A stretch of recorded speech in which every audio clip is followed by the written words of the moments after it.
देखिए, पहले तो उनका केस ये था कि उन्होंने जो एफआईआर लॉन्च कराई थी, एफआईआर नंबर 119 ऑफ 2023, उसमें ये एलिगेशन था कि उन्होंने मेरे क्लाइंट ने उनका पैसे के साथ में हेराफेरी की है।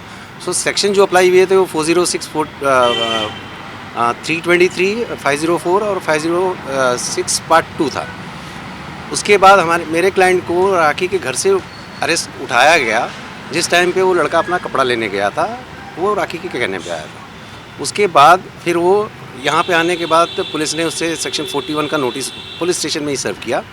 उसके बाद मेरे क्लाइंट का डिटेल स्टेटमेंट रिकॉर्ड हुआ, जिसमें मेरे क्लाइंट ने सारी चीज़ें क्लियर करी कि पैसे का लेन देन कैसे क्या हुआ था क्या नहीं। उल्टा मेरे बहुत ही ह्यूज अमाउंट लगा हुआ है, मैंने खर्च किए। जैसे ही पता चला है कंप्लेनेंट को कि ये सारी चीज़ें क्लैरिफाई हो चुकी हैं पुलिस स्टेशन में, और उनको लगा है कि मेरा क्लाइंट छूट सकता है सारी चीज़ों से लीगली, उसके बाद वो पुलिस स्टेशन आए हैं और उन्होंने 376 और 377 का एलिगेशन किया है, और उसमें ये सेक्शन ऐड हुए हैं उसके बाद, जो पूरी तरीके से झूठा है, प्री प्लान है, आफ्टर थॉट मैनर में किया गया है। बैंक स्टेटमेंट तो हमने भी पुलिस को बोला है कि हम भी आपको बैंक स्टेटमेंट देते हैं।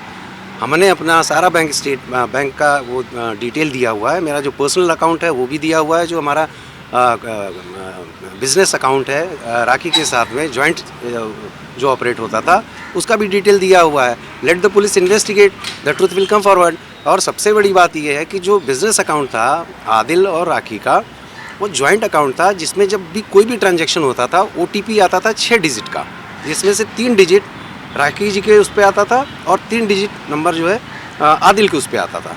दोनों का मिला के जब 6 डिजिट का नंबर एंटर होता था तभी ट्रांजैक्शन कंप्लीट होता था। तो ये फैक्ट अपने आप में ही सफिशिएंट है ये बताने के लिए कि मेरा क्लाइंट कितना निर्दोष है इसमें।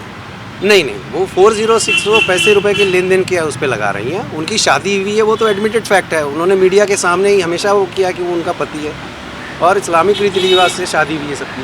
ठीक, अभी देखिए, अभी कोर्ट में अभी इनको प्रोड्यूस किया जाएगा, प्रोसिक्यूशन की क्या दलीलें होती हैं सामने से, और हमारी जो भी है जो फैक्ट्स है वो हम कोर्ट के सामने रखेंगे। Let the honourable court decide.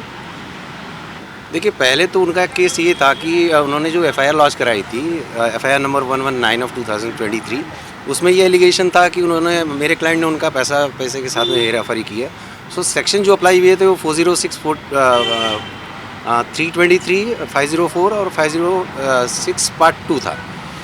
उसके बाद मेरे क्लाइंट को राखी के घर से अरेस्ट उठाया गया, जिस टाइम पे वो लड़का अपना कपड़ा लेने गया था, वो राखी के कहने पे आया था।